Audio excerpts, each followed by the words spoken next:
반갑습니다. 작은다익 사랑입니다.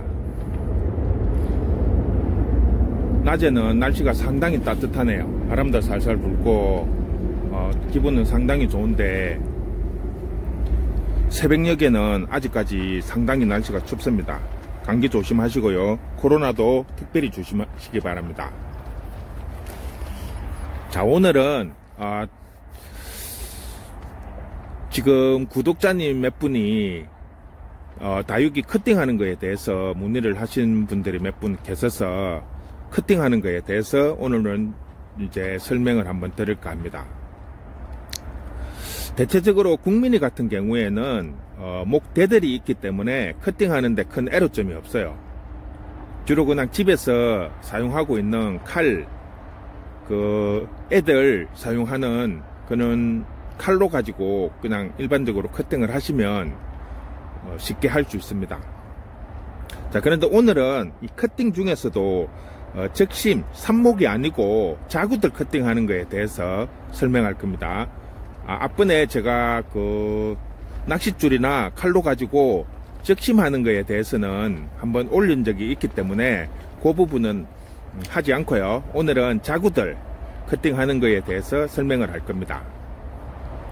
그 중에서 특히 이제 주의하셔야 될 부분이 자구 같은 경우에는 약간씩 이렇게 목대가 나오는 경우가 있습니다. 그러니까 목대가 나오면 칼로 가지고 커팅을 하지 않고 요 보면은 나무 자르는 가위 같은 걸로 이렇게 자르시는 분들이 종종 계시더라고요.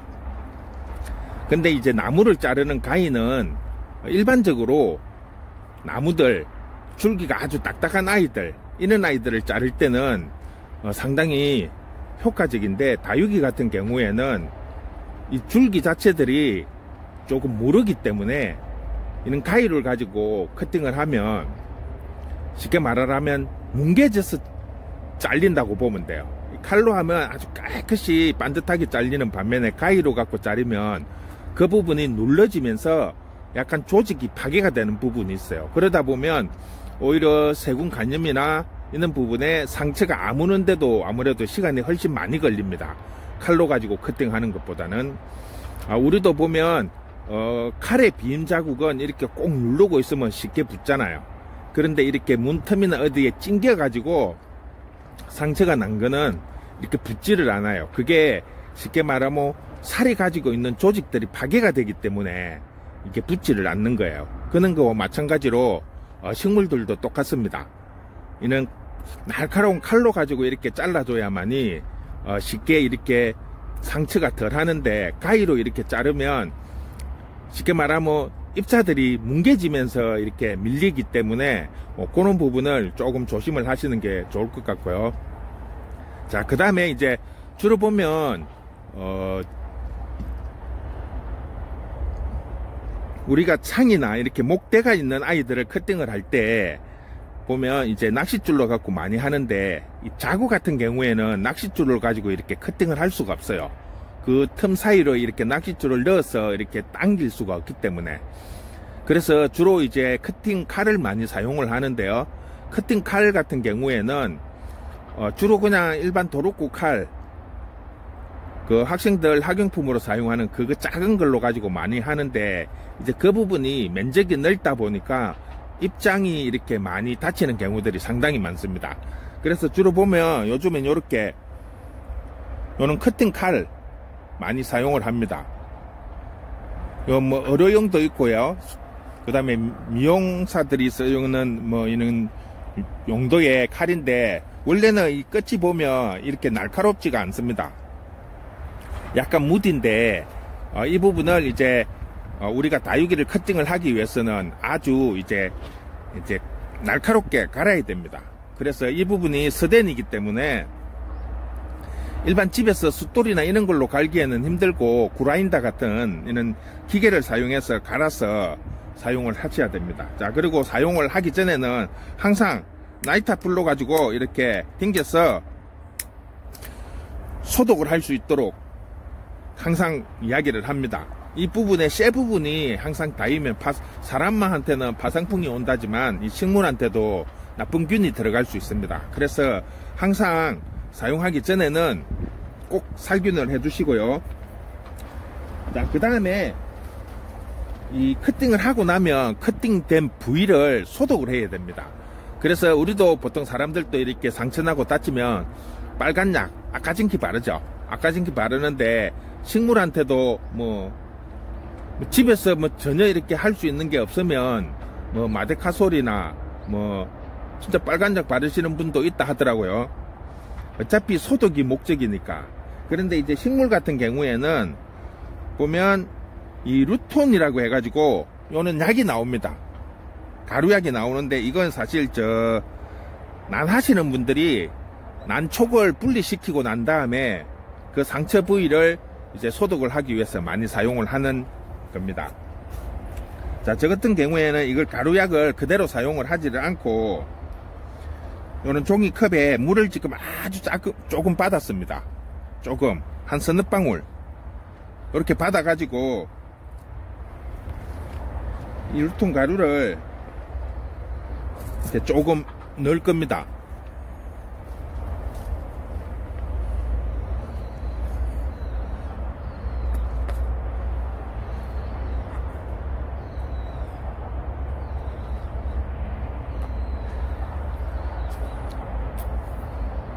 이렇게 해서 있는 붓으로 이 부분에 이렇게 콕콕 찍어서 이렇게 잘 희석을 시키면 물에 다 녹아요. 그러면 가루도 날리지 않고 이거를 한번 타놓으면 오래 사용을 할 수 있어요. 이게 물기가 다 마르고 나면 컵에 요 약 성분이 그대로 붙어 있습니다. 그러면 또 다시 물 한 서너 방울 떨어뜨려서 또 이렇게 살살 쪘으면 또 다시 사용을 할 수 있어요. 그래서 계속 연속적으로 낭비 없이 이렇게 하면 계속적으로 사용을 할 수 있습니다. 이렇게 지금 가루가 이제 거의 다 녹았네요. 자, 이렇게 가루가 다 녹고 나면 자, 이 아이는 따로 놔두고요. 자, 우리가 커팅을 할 때 쉽게 말을 하면 목대가 길게 나온 애들 같은 경우에는 특별히 신경을 쓰지 않아도 됩니다. 예를 들어서 이런 아이 같은 경우에는 목대가 상당히 길게 나와 있기 때문에 이런 아이들은 솔직히 그냥 이렇게 손으로 잡아 당기면 돼요. 쉽게 떨어지니까. 그렇기 때문에 큰 문제는 없습니다. 근데 이제 문제는 이제 붙어 있는 아이들. 요렇게 지금 모주와 자구들이 이렇게 나와서 이렇게 붙어 있는데요. 자, 이거를 커팅을 할 아이를 선택을 해야 됩니다. 그런데 이제 모양을 보시고 이 아이의 전체적인 몸과 주위에 이렇게 자구들이 나올 때 이런 양쪽으로 이렇게 분포가 되는 애들은 얼굴 모양이나 형태들이 좋기 때문에 이런 아이들은 군생어로 키우는 게 훨씬 더 용이합니다.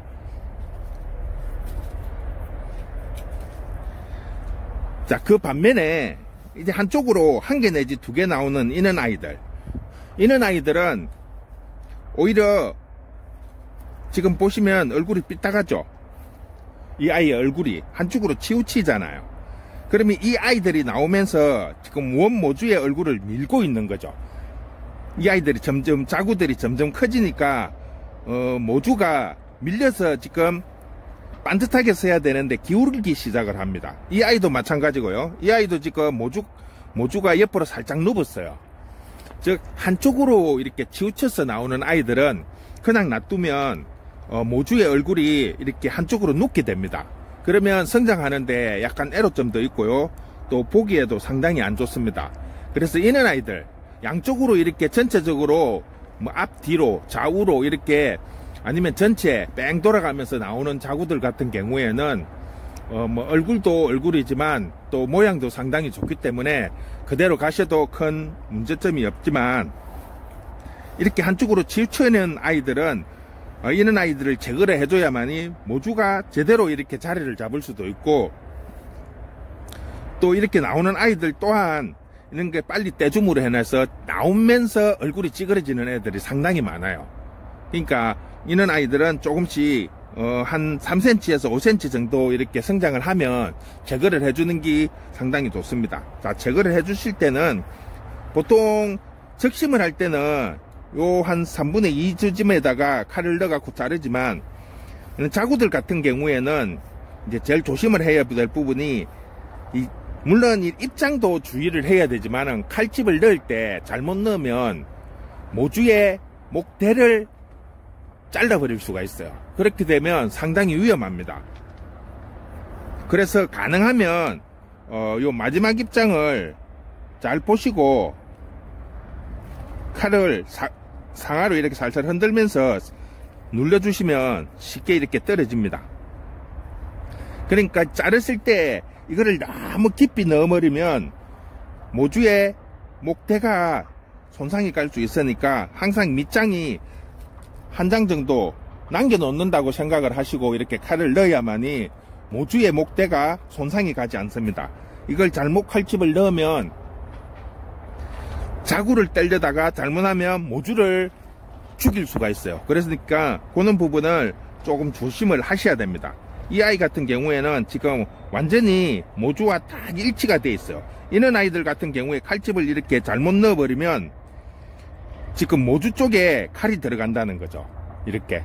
그리 되면 모주가 커팅이 안 되더라도 그 상처가 생겨서 그 아이 그 속으로 세균 감염이 될 수가 있습니다. 그래서 이 칼을 보면 약간 휘어져 있어요. 그래서 넣을 때 넣더라도 약간 바깥쪽으로 이렇게 삐져나오게끔 그렇게 이렇게 칼날을 만든 거예요. 그렇게 해서 이렇게 살살 떼주면 지금 여기도 보면 한 줄을 남겨놓고 깨끗이 떨어졌죠. 자, 이런 식으로 그렇게 해야만이 여기에서 말라 들어가면서 모주의 목대를 보호를 할 수 있습니다. 너무 바짝 자르면 모주가 잘못하면 다치면 안 됩니다. 이거는 자구를 떼는 거기 때문에. 이 아이 또한 마찬가지입니다. 이 아이도 칼집을 넣을 때 항상 모주가 손상이 되지 않는 걸 생각을 하시고 커팅을 하는 게 제일 좋습니다.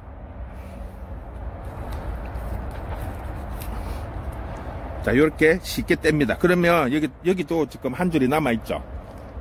자, 이렇게 하는 게 제일 좋습니다. 자, 일단 이렇게 커팅을 하고 나면, 자, 아까 전에 타놓은 약입니다. 이 약을 절단된 부위에 약을 발라줘야 됩니다. 그 목대 부분을 이렇게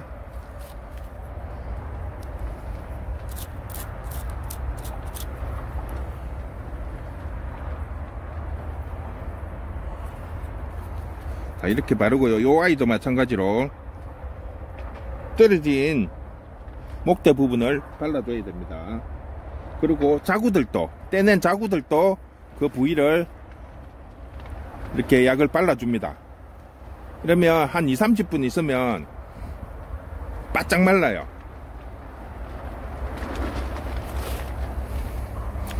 그러니까 약을 바른 아이들 같은 경우에는 이렇게 말려서 한나절 있다가 심어도 크게 문제가 없더라고요. 근데 이걸 약을 바르지 않은 아이들 같은 경우에는 최소한 2-3일 정도 완전히 말려야 됩니다. 이 아이들은 완전히 마르지 않더라도 약이 보호막을 만들어 주기 때문에 그냥 이렇게 해가지고 한나절 정도 있다가 제가 심어 봤는데 뭐 크게 물러짐 없이 잘 뿌리를 내리더라고요. 자, 오늘은 커팅에 대해서 일반적인 모주를 커팅하는 것이 아니라 모주에서 나온 자구들을 커팅할 때 조금 조심